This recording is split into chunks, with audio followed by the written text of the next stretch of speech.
కాళేశ్వరం కేటుగాళ్ల లెక్క తేలుస్తానన్న రేవంత్ ఎందుకు చెప్పబడ్డారు? జలశక్తి సంస్థ dam safety team Kaleshwaram Medigadda barrage కు జరిగిన డ్యామేజ్ ను కుండబద్దలు కొట్టినా చర్యలెందుకు తీసుకోవటం లేదు? మోడీ చేతిలో ఈడీ, అమిత్ షా చేతిలో ఐటీ ఉన్నా కాళేశ్వరం ప్రాజెక్టు విషయంలో ఇప్పటి వరకు ఎందుకు ఎలాంటి దాడులు చేయలేదు? రేవంత్ రెడ్డి దూకుడు ఎందుకు తగ్గింది? కథ సుఖాంతం కావటానికి ఆ ప్రముఖ మీడియా అధినేత పోషించిన పాత్ర ఏంటి? ఫలితంగా ఆ మీడియా యజమానికి 50 లక్షలు ఆ ప్రముఖ కాంట్రాక్టు సంస్థ నుండి ప్రతి నెల టెన్షన్ గా వెళ్తున్నాయా? ఆ తర్వాతే కాంట్రాక్టర్ సీఎం ని కలిసి వ్యవహారం చక్కదిద్దుకున్నారా? కాళేశ్వరం ఈ శతాబ్దంలో ఇదే అతిపెద్ద స్కామ్.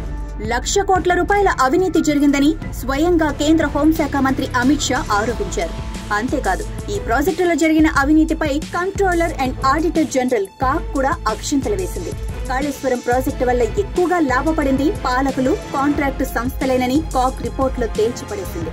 అసలు ప్రాజెక్టు రీడిజైనింగ్ చేసిందే కాంట్రాక్టర్ల కోసమని, అలాగే పేమెంట్లలో ఏ స్థాయిలో అవినీతి జరిగిందో కాగ్ రిపోర్టులో బయటపెట్టింది. ఈ ప్రాజెక్టు పరిధిలో మొత్తం 18,26,000 ఎకరాల ఆయకట్టుకు నీరు ఇవ్వాల్సి ఉండగా ఇచ్చింది కేవలం 40,288 ఎకరాలు మాత్రమే. అంటే ప్రాజెక్టు ముసుగులో ఏ స్థాయిలో అవినీతి జరిగిందో కాగ్ ఎత్తి చూపింది. కాళేశ్వరంకు బిగించిన భారీ మోటార్ల కొనుగోలు, బిగింపుల్లో కూడా అవినీతి భారీగానే జరిగింది. మోటార్ల వాస్తవ ధర కన్నా 327% ఎక్కువ ధరలను చెల్లించినట్లు కాగ్ గుర్తించింది. మార్కెట్తో సంబంధం లేకుండా ధరలను కేసీఆర్ ప్రభుత్వం ఫిక్స్ చేసినట్లు కాగ్ రిపోర్టులో ఉంది. ఒక్కో మెగావాట్ ఉత్పత్తికి 60 లక్షలతో ఒప్పందం చేసుకున్నట్లు ప్రభుత్వం, ఆ తర్వాత 2,57,00,000 రూపాయలు చెల్లించినట్లు కాగ్ బయటపెట్టింది. మరోవైపు 17 ప్యాకేజీల్లో అయిన ఖర్చుల వివరాలను కాగ్ అడిగితే అప్పటి కేసీఆర్ ప్రభుత్వం ఇవ్వలేదని రిపోర్టులో రాశారు. కాబట్టి ఆ ప్యాకేజీల్లో అయిన ఖర్చులు, చెల్లింపులు ఏమైనా అవినీతి జరిగి ఉంటే ఆ వివరాలు తెలియదని కాగ్ తన రిపోర్టులో చెప్పింది. కాళేశ్వరం అవినీతి గురించి సీఎం రేవంత్ అన్న మాటలు గుర్తు చేసుకుంటే కాంట్రాక్టర్ మూట కట్టుకున్న 1,00,000 కోట్లు కక్కిస్తా అన్నారు. మరెందుకు చర్యలకు అటు కేంద్ర ప్రభుత్వం కానీ రాష్ట్ర ప్రభుత్వం గానీ ముందుకు కదలలేదు అంటే అన్ని అనుమానాలే చర్చల్లో ఉంటున్నాయి.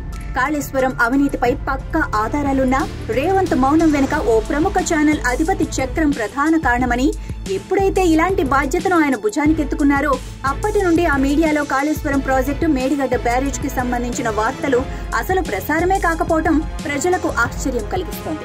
అటు గులాబీ బాస్ కు, ఇటు సీఎం రేవంత్ కు కామన్ మిత్రుడుగా, ఇంకోవైపు కాంట్రాక్టు సంస్థకు మధ్యవర్తిగా ఉన్న ఆ టీవీ పత్రికాధినేత మేడిగడ్డ పంచాయతీని చక్కదిద్దినట్లు ప్రచారం జరుగుతోంది.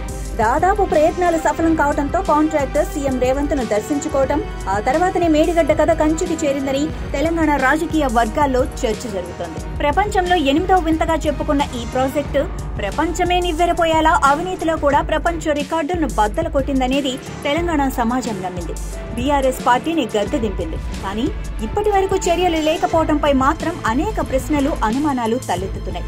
ఇక ఈ మధ్య కాలంలో ఫోన్ ట్యాపింగ్ అని హంగామా చేస్తున్న రేవంత్ ప్రభుత్వం అసలు దోషుల్ని పట్టుకుంటుందా, లేక కాళేశ్వరం తరహాలోనే సైలెంట్ అయిపోతుందా అన్నది మరో కీలక ప్రశ్నగా తెలంగాణ సమాజంలో నలుగుతోంది.